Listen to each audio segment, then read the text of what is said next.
Magandang umaga, good morning mga kapatid. Kamusta na kayo? Martes na naman, and July 16, kalahati na naman ang buwan. So, I hope nagmaayos ang ating pamamahinga at huwag naman tayo nalulungkot. Mayroong isang hindi mabuting balita ang nanay ni Shai, na isa sa mga worship team members natin, ay bumalik na sa Panginoon. So, ay kiramay po tayo sa Kanya. Kung mayroon kayong banal na kasulatan, ay ating buksan sa 2 Chronicles chapter 18. Alright, so kung may Bible kayo, ay ating buksan ngayon sa 2 Chronicles chapter 18 at ating basahin ng ilang mga halaw na talata. Pero kasama ko sa ating pagbasa yung unang verse ng chapter 17 kasi may kaugnayan nito sa pag-uusapan natin. So, chapter 17 verse 1 ay ganito ang sinasabi sa ESV. Now, First Chronicles pala ito, sorry. 2 Chronicles. Chapter 17 verse 1 ay ganito ang sinasabi sa ESV. Okay, so 2 Chronicles chapter 17 verse 1, Jehoshaphat his son reigned in his place and strengthened himself against Israel. He placed forces in all the fortified cities of Judah and set garrisons in the land of Judah and in the cities of Ephraim and that Asa his father had captured. So, lipat tayo sa chapter 18 verses 1 to 4. Yes, 1 to 4. Pag 1 to 6 na, gawin natin 1 to 6 para kompleto yung istorya. So, sabi dito sa chapter 18, Now Jehoshaphat had great riches and honor, and he made marriage alliance with Ahab. Tandaan po natin yon. After some years, he went down to Ahab in Samaria, and Ahab killed in abundance of sheep and oxen for him and for the people who were with him, and induced him to go up against Ramoth Gilead. Ahab, king of Israel, said to Jehoshaphat, king of Judah, Will you go with me to Ramoth Gilead? He answered him, I am as you are. My people are you as your people. We will be with you in the war. And Jehoshaphat said to the king of Israel, Inquire first for the word of the Lord. Then the king of Israel gathered the prophets together 400 men and said to them, Shall we go to battle against Ramoth Gilead, or shall I refrain? And they said, Go up, for God will give it into the hand of the king. But Jehoshaphat said, Is there not here another prophet of the Lord, whom we may inquire? And the king of Israel said to Jehoshaphat, There is one man by whom we may inquire of the Lord, Micaiah son of Imlah, but I hate him, for he never prophesies good concerning me, but always evil. Okay, so atin pong pagbulay-bulayan ang mga nabasa natin sa magang ito. Tayo po muna ay lumapit sa Panginoon. Ama naming Diyos na makapangyarihan sa lahat, salamat sa isang bagong araw na pinagkaloob niyo sa amin. Salamat at ngayon ay muli ay binubuksan namin ang iyong banal na aklat para humingi ng pagpapala at direksyon para sa araw na ito at sa mga darating na panahon. Nawa ang mga maipapahayag na namin at mapapag-usapan ay maging ang galing sa inyo at makatulong sa amin sa lahat ng mga gagawin namin at pasya na hindi lamang sa panahon na ito, kundi sa panahon na darating. Ito po ang aming dalangin sa pangalan ni Jesus. Amen. Okay, so ang aking nailagay na, na title o na ating pag-uusapan ay ang dalawang uri o ng mga propeta at ng mga hari. Okay? So, pag-isipan natin ito, ang mga bagay na ito. So, to give you a background, nga, si Jehoshaphat ay sumunod sa kay Haring Asa sa Juda, at sa panahon naman na si Haring Asa ay matatapos na ng kanyang paghahari, ay nagsimula naman si Ahab na sa Northern Kingdom o sa Israel. At alam natin na si Ahab at na ang asawa ay si Jezebel ay naging isang mahigpit na kaalaban ng propetang Elijah, dahil sa lahat ng mga pagsamba sa mga Diyos-Diyosan na ipinopromote ng Aring Ahab. At nag-declare na si Aring Ahab na si Elijah sa kanya para kay Haring Ahab na siya ay parurusahan ng Panginoon.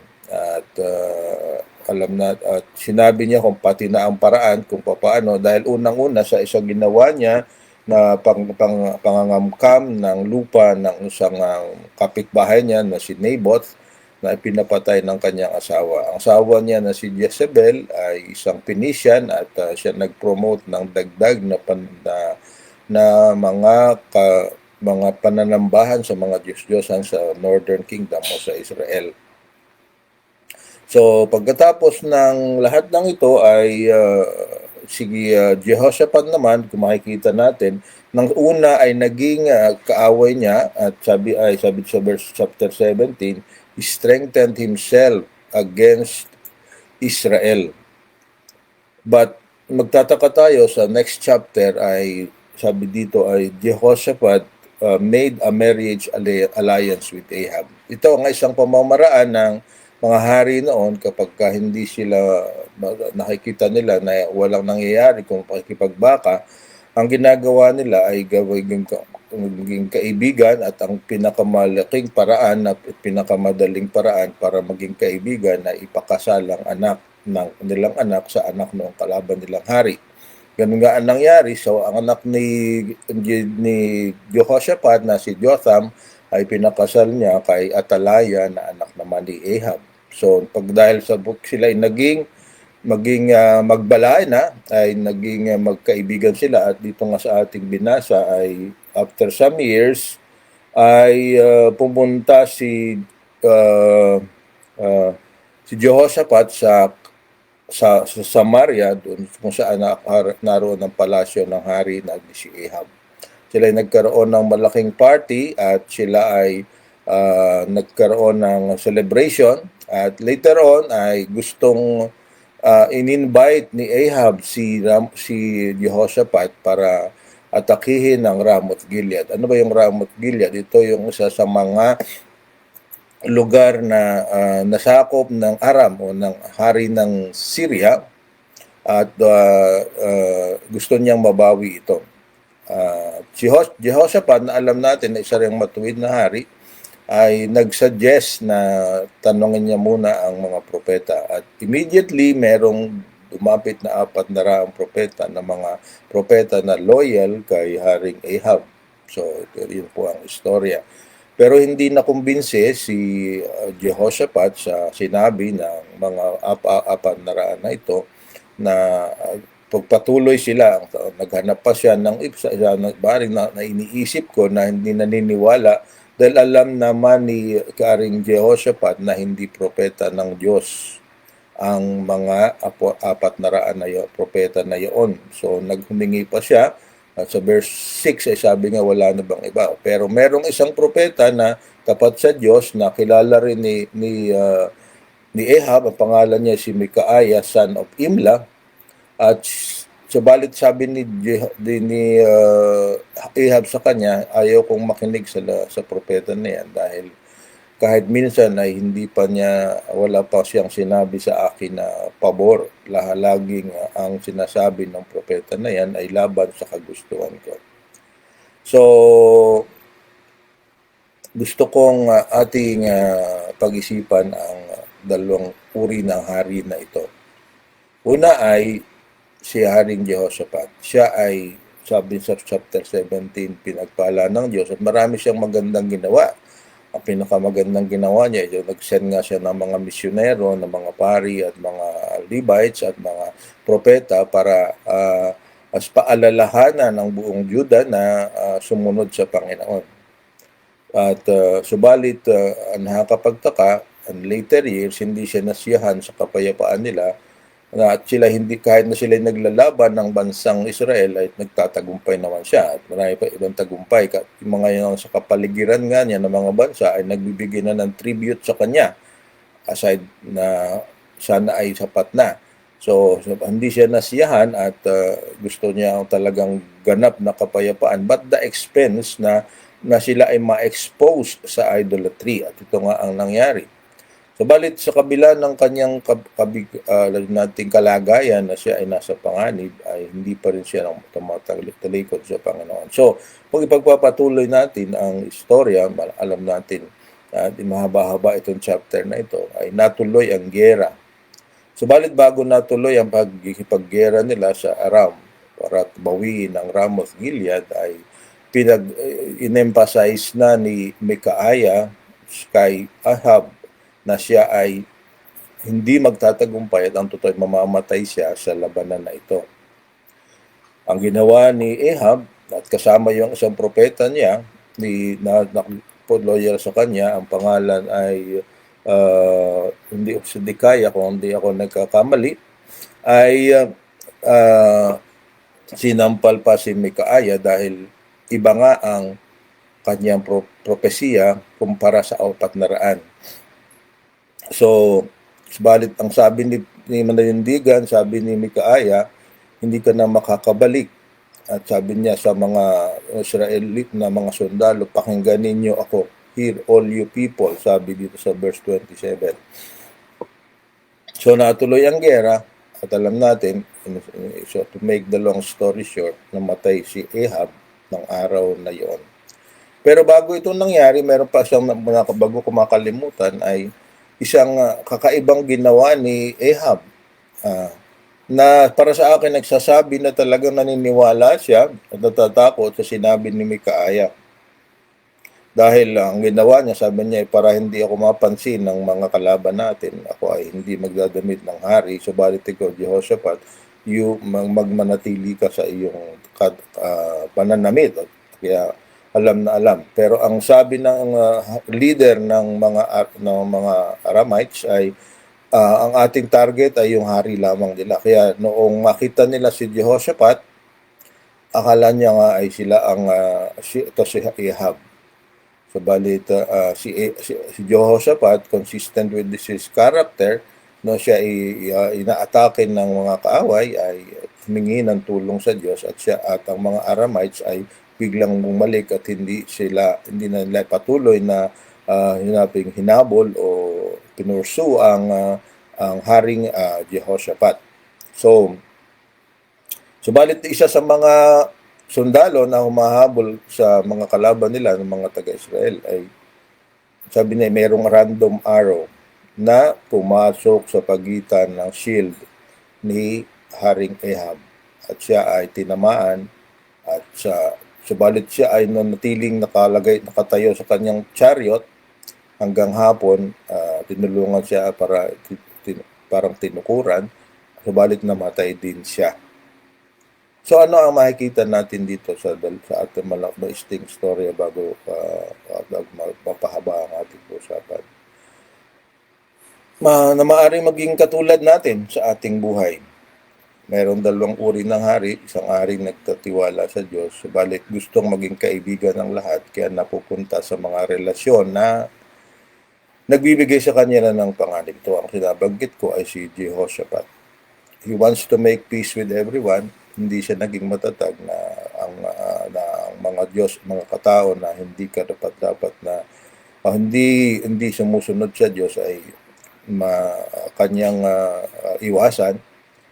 Maybe gusto na talaga niya ng kapet. Wala namang masama roon. Subalit kailangan, katulad din niya, kailangan maging on guard at panatilihin na malinis ang kanyang pangalan. Tayo nga mga Pilipino, may tayong tawag na pakikisama. Maring ito yung kanyang virtue. Gusto niya maging payapa kaya nakikisama siya sa lahat. Pero sa bandang huli, makikita natin dito, hindi yung kanyang pakikisama ay naging pakikisama na. Kahit na alam niya na hindi naniniwala siya na sa sinabi ni Kaaya tungkol sa magiging resulta ay he gave in dahil balae nga niya si Ahab, he gave in, he went to war at muntik na siyang namatay dahil doon. So makita natin dito yung moral standing ni Jehoshaphat ay unti-unting na nagiging katulad na rin ang moral standing and moral values ni Ahab dahil sa kaniyang association sa kanya. Naalala ko tuloy sa sinabi sa 1 Corinthians 15:33, sabi niya mag-ingat kayo, diba? Sa mga kasama ninyo dahil sabi niya bad company corrupts morals. Yung kitang-kita natin ito sa buhay ni Jehoshaphat. So, yes, yan ang dalawang hari nakita natin. Isang hari na doomed na talaga, sinabihan ng naunang propeta na Elijah, na pananagutan niya yung mga ginagawa niya, na-emphasize naman ng isa pang matuwid na propeta na si Mikaaya. Subalit dahil sa kanyang katigasan ng ulo, yung sinabi ng Diyos na mangyayari sa kanya ay talagang natupad. So pangalawa, dalawang uri ng propeta. Mga propeta na sinasabi sa kanilang pinaglilingkuran ang gusto niyang marinig. So ito yung 400 na alam natin nagsisinungaling sila, pati yung kanilang leader na si Zedekiah ay ginamit pa ang pangalan ng Panginoon para emphasize na sabi galing sa Diyos ang kanyang prophecy. Sinaktan pa niya yung kapwa niya propeta na si Mikaaya na to naman ang sinasabi. So makita natin dito, maging maingat din tayo kung tayo ang propeta. Dahil tayo nga ay sa pamamagitan ng salita ng Diyos ay makakapag-prophesy. Kailangan tiyakin natin na talagang ang ating ipinapahayag ay matuwid at maayos sa tamang aplikasyon ng salita ng Diyos na nababasa natin. Kasi kung minsan, para masyahan yung mga tao, mga kaibigan, o kaya ay kung minsan yung mga taong gusto nating ilapit sa Panginoon, ang sinasabi nila yung natin sa kanila ay gusto nilang marinig upang i-preserve ang relationship at kumisan nga sabi natin submit to your leaders. Subalit kumisan ang leaders natin ay alam natin nangangailangan ng pagtutuwid, pero dahil natatakot tayo sa magiging reaction, mawala ang relasyon sa kanila. Kumisan kailangan ng mga leader ay tamang paalaala, pero tayo nananahimik o kung minsan ay nasang ayunan nila natin sila kahit na alam natin na ang kanilang landas ay na napapalayo sa Panginoon. So, sa lahat ng pagkakataon, pwede tayong maging hari in our own right sa ating pamilya, sa ating mga kasama sa trabaho, at sa iba pang sitwasyon sa komunidad. So, ang tanong, saan ka mapapalagay? So katulad ni Jehoshaphat na magiging sabi nating tapat sa Diyos pero na-expose sa mga bagay dahil ayaw na mapanganib para sa kanya dahil ayaw niyang masira ang relasyon at the expense of sabi nating katapatan sa Diyos. At katulad rin naman ng pwede tayo maging katulad ng mga propeta na sasabihin sa mga tao ang gusto nilang marinig sa halip na ang dapat nilang marinig.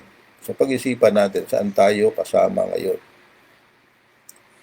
Sa mga leader na walang pinipili, nakikisama, walang masama, pero papunta sa pakikisama, mapanganib. O sa mga propeta na sinasabi ang totoo, kahit na maging dahilan ng sabi nating rejection at katulad ni Mikaaya ay maparusahan dahil sinasabi ang katotohanan.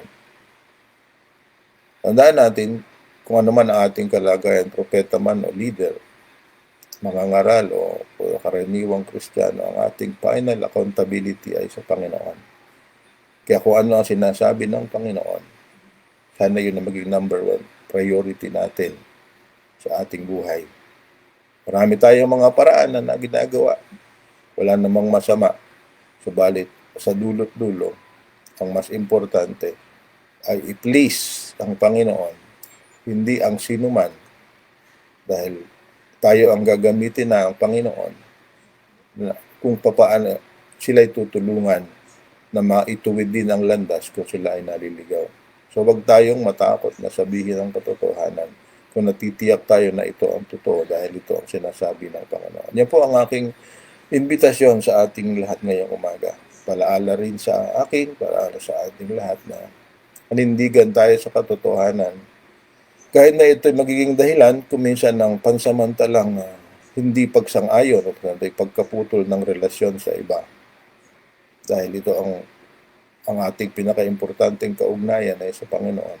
Panginoon muna bago ang sinuman. Dahil sa dulot-dulo, ang Panginoon na may hawak ng ating buhay.